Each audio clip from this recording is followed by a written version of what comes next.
Assalamu alaikum dear students. This is our fourth video lecture of class first year physics chapter number 6 fluid dynamics. Students, आज हमारा topic है application of Bernoulli's equation. Bernoulli's equation की दो basic applications हैं. There are two applications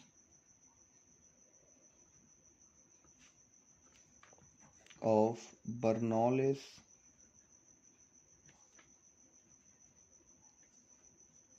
theorem equation, जिसमें से first application है टॉरिसेलिस theorem जो आज हम कवर करेंगे, and second one is the relation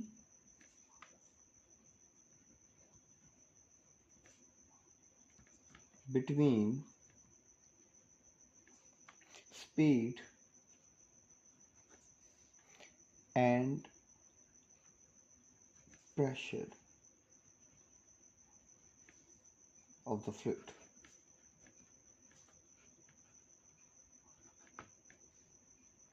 और इसके साथ साथ हम वेंचुरी रिलेशन को भी स्टडी करेंगे.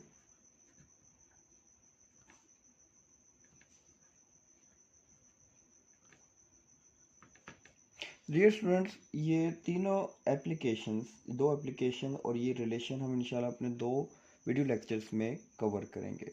तो फर्स्ट ऑफ ऑल आज हम टॉरिसेलिस थ्योरम को कंप्लीट कवर करेंगे, और उसको कवर करने से पहले हम रिवाइज करते हैं कि बर्नौलीज इक्वेशन क्या थी जो हमने कल ड्राइव की है. तो बर्नौलीज इक्वेशन जो कल हमने ड्राइव की,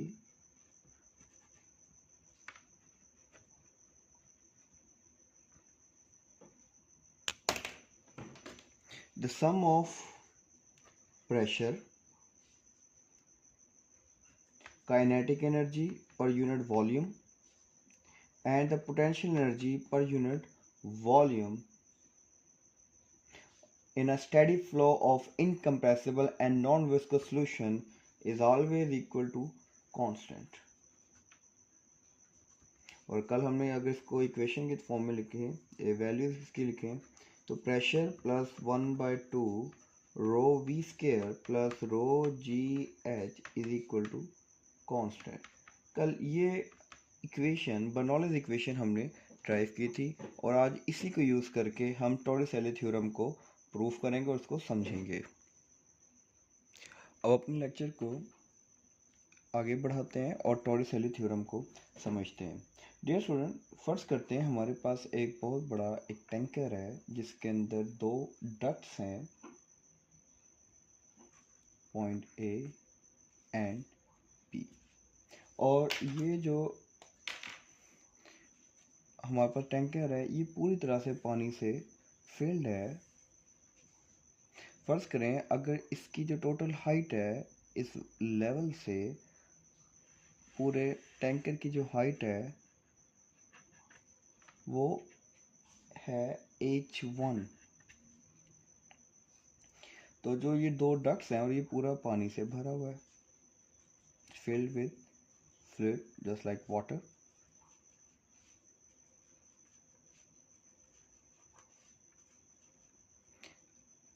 अब जब ये पानी से भरा हुआ है, उसके अंदर ये डक्ट है स्मॉल सी, तो यहाँ से पानी निकलना शुरू हो जाएगा, और इसको हम इफ्लेक्स का नाम देते हैं कि flow of fluid through a small hole outward direction is called efflux. और अगर हम देखें कि ये पॉइंट ए से इस डक्ट से लेके बॉटम तक का जो डिस्टेंस है, अगर मैं इसको बनाऊं, अगर फर्ज करें ये हाइट जो है वो h2 है, तो जो टोटल हाइट हुई from top of the water level to the point A और अबव दिस होल, वो बन जाएगी, अगर इसको हम चेक करें देखें तो वो हो जाएगी h2 minus h1, sorry h1 minus h2, और उसको अगर मैं बेहतर तरीके से लिखूँ तो ये हो जाएगा H1 माइनस H2। क्या ये क्लियर है? तो आइए अब इसको समझते हैं कि टॉरिसेली थ्योरम है क्या, फिर आगे इसको ड्राइव करते हैं, इसके रिलेशन को, इसको प्रूफ करते हैं। सो इसकी जो स्टेटमेंट है वो है the speed of flux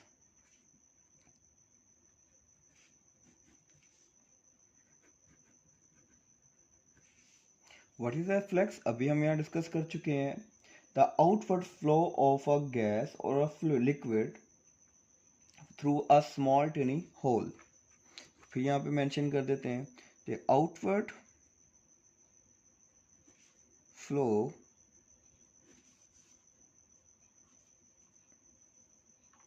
is equal to the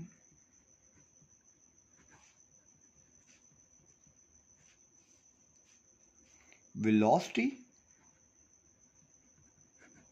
gained by the fluid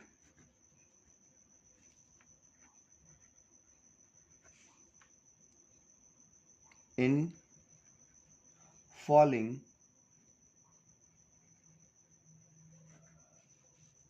through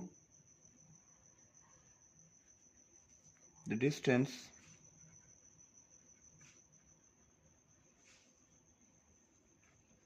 h1 minus h2.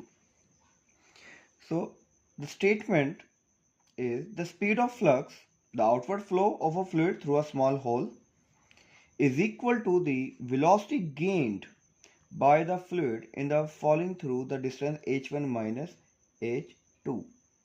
कि जिस स्पीड से अगर ये फ्लूइड जो इस होल से बाहर आ रहा है, इस फ्लक्स है, इसकी जो स्पीड है वो डिपेंड करती है height of the water level to that hole, जिसको आपने कहा falling through a distance h1 minus h2। और h1 माइनस h2 कितना है, ये वाटर लेवल से लेके ये जो होल है हमारे पास, जो स्पेस है, यहाँ तक का जो डिस्टेंस है, ये इसके ऊपर इसकी फ्लक्स की स्पीड जो है वो डिपेंड करती है। और इसी को अब हम प्रूफ करेंगे।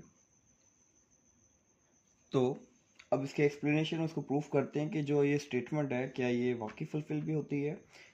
तो डियर स्टूडेंट, इसको मैं दोबारा से ड्रा करता हूँ। फर्स्ट करें, हमारे पास एक टैंकर है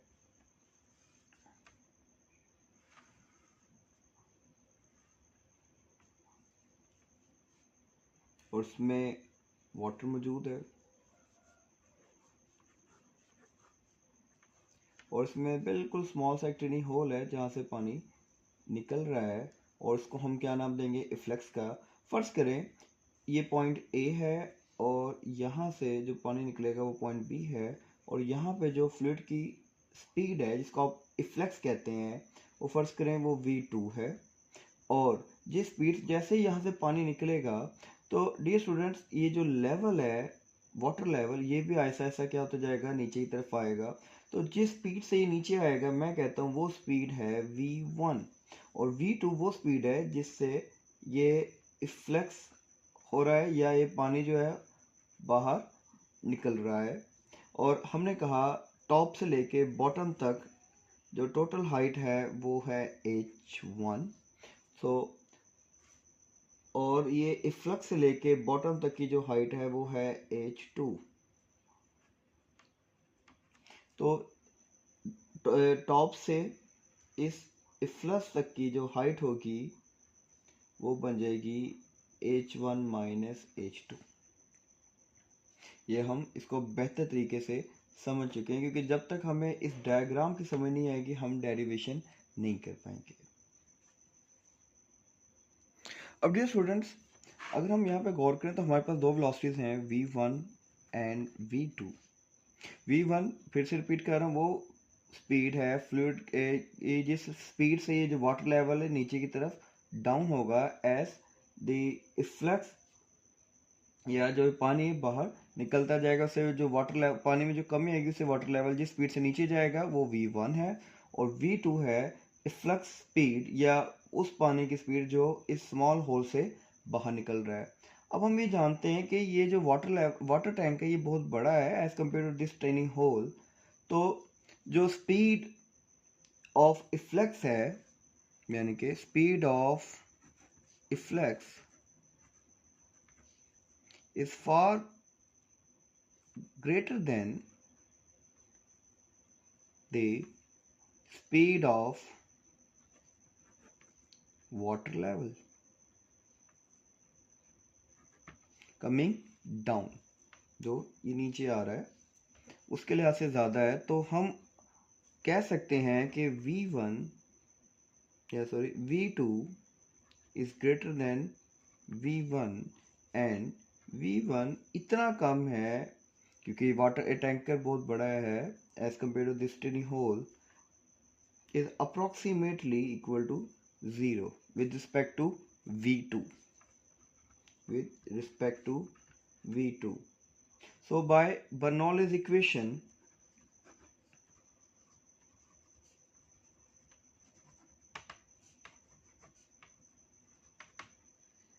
which is P1 plus 1 by 2 rho V1 square plus rho GH1 is equal to P2 plus 1 by 2 rho V2 square plus rho GH2।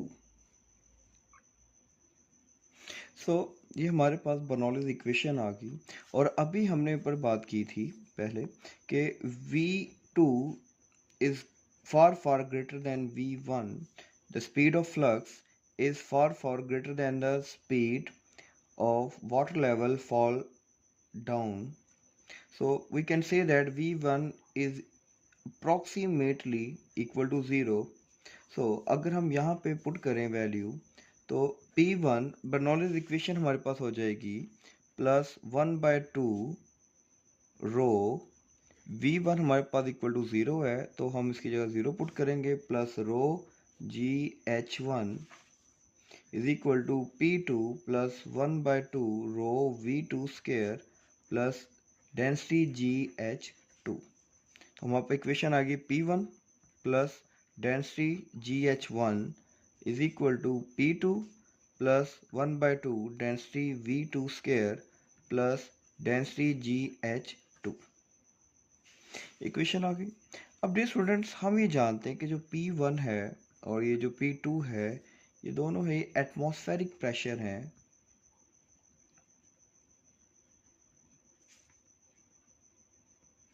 और ये एटमॉस्फेरिक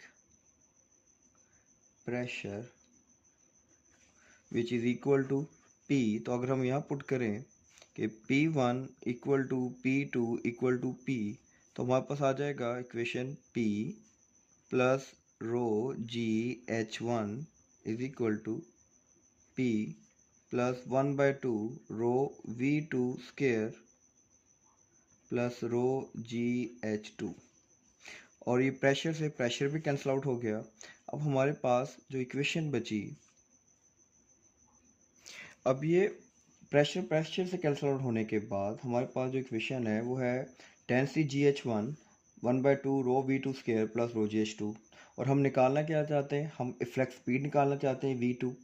तो ये इफ्लेक्स स्पीड वाला जो वैल्यू है ये इधर ही रह जाएगी, बाकी ये प्लस है उधर जाके क्या हो जाएगा minus, which is equal to rho GH1 minus density GH2 which is equal to 1 by 2 rho density V2 square. So dear students, अगर हम देखें यहाँ पे तो इन दोनों में जो कॉमन है वो है डेंसिटी और ग्रेविटेशनल एक्सेलरेशन G, और ये हो जाएगा H1 माइनस H2, और ये हो जाएगा 1 by 2 डेंसिटी V2 स्क्वायर। और यहाँ डेंसिटी से डेंसिटी कैंसिल आउट हो जाएगी और 2 डिवाइड हो रहा है, उधर जाके क्या हो जाएगा मल्टीप्लाई। तो हमारे पास जो इक्वेशन बचेगी दिस इम्प्लाइज दैट वो हो जाएगी V2 स्क्वायर, ये 2 मल्टीप्लाई हो रहा डिवाइड हो रहा था तो उधर जाके मल्टीप्लाई हुआ 2G H1 माइनस H2। मैंने जिसको फाइंड आउट करना है इफ्लेक्स स्पीड को लेफ्ट हैंड साइड पे ले आया और बाकी को राइट हैंड साइड पे ले आया ताकि हम इजीली इसको फाइंड आउट कर सकें। अब हमारे पास इफ्लेक्स स्पीड का स्क्वायर है तो दोनों तरफ स्क्वायर रूट लेंगे, taking square root on both sides. तो ये हो जाएगा v2 इफ्लेक्स स्पीड या स्पीड ऑफ इफ्लेक्स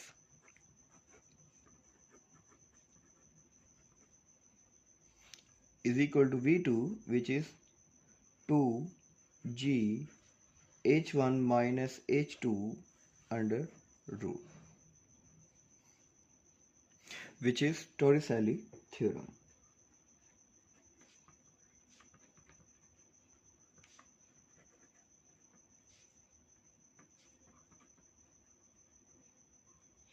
अब जैसे कि हमने स्टेटमेंट में कहा था टोरिसेली थ्योरम की द स्पीड ऑफ फ्लक्स, जैसा अगर मैं इसको दिखा सकूं, the speed of flux is equal to the speed of flux is equal to the velocity gained by the fluid in falling through the distance h1 minus h2 is falling through the distance h1 minus h2. अगर आप देखें यहाँ पे तो जो हमारे पास factor आए हैं, जो वैल्यूज हैं वो 2 which is a constant quantity, g it's also a constant for ground level which is 9.8 meter per second square. तो ये जो फैक्टर है h1 minus h2 इसके ऊपर जो है फ्लक्स स्पीड जो है वो डिपेंड कर रही है. तो जो हमने स्टेटमेंट पढ़ी थी the speed of flux, what is flux? It is the outward flow of the fluid through a small tiny hole is equal to the velocity gained by the fluid in the falling through the distance h1 minus h2. कि जो fluid speed है जिसको आप flux कहते हैं, speed of flux is depend on the depends on the fluid falling which is h1 minus h2. और ये h1 minus h2 क्या आती है? It is the difference of the height या it is the distance from the water level to the hole or the point of efflux. So यहाँ पे हम इसको प्रूफ कर चुके हैं कि what is the Torricelli's theorem के